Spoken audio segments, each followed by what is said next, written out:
তোকেও বলি ছোট ভাই,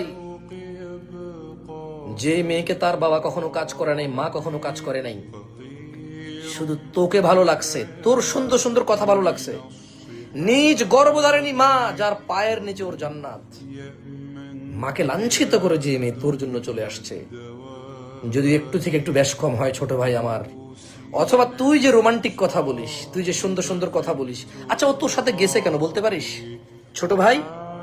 তোর প্রেমিকা নিজ গর্ভধারিণী আর নিজ জন্মদাতা পিতাকে ছেড়ে তোর সাথে গেছে কেন বলতে পারিস? কারণ তোর ওর সাথে কথা বলার সুযোগ হয়েছিল। সুযোগ হওয়ার পর তুই ওকে কবিতা, গল্প, গান, নানা কথা শুনাইছস, যেখানে সে তার গর্ভধারিণী মার জন্মদাতা পিতাকে তুচ্ছ মনে করে তোর কথাকে প্রাধান্য দিছে, কারণ তোর কথা তার সুন্দর লাগে। ধারণা করতো তুই যখন বিদেশ যাবি, ধারণা করতো তুই যখন চাকরিতে যাবি, ধারণা করতো তুই যখন বাসা থাকবি না, তোর বউ যখন ফেসবুকে বসবে বা মোবাইলে বসবে, কোনো আড্ডায় বসবে, কোনো দোকানে যাবে, পরিচিত কোনো খালতো ভাই বিদেশ থেকে আসছে, ছোট দেখছে ওকে, বা অনেক আগে ওকে পছন্দ করতো, ও হালকা পছন্দ করতো, একটু ধারণা করতো যখন ওই ছেলে গল্প বলবে, গান গাইবে, ওকে নিয়ে কবিতা লিখবে,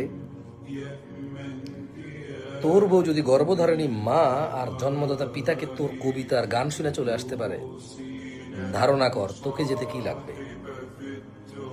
ছোট ভাই তুই একটু বিবেক খাটা। দুইটা দুশ্চরিত্র লোক মিলে কি সংসার করবে বলতো আমাকে? দুইটা দুশ্চরিত্র লোক মিলে কি সংসার করবে আমাকে বলতো ভাই? জন্ম দিবে কাকে? কোন সন্তানকে জন্ম দিবে? দুইটা দুশ্চরিত্র লোক, তাও আবার পরিবারবিহীন।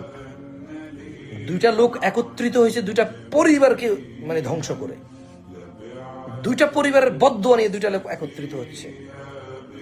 একটু ধারণা কর, এই দুইটা জেনাকারী, দুইটা বদচরিত্র, দুইটা দুশ্চরিত্র লোক, এই দুইটা বদাখলাক আর বিবেক শূন্য বর্বর আর জঙ্গলি জানোয়ার হৃদয়ের আকাঙ্ক্ষাকে যে দমন করতে জানে না, এমন দুইটা লোক পেলে কি সংসার করবে আমাকে বলতে?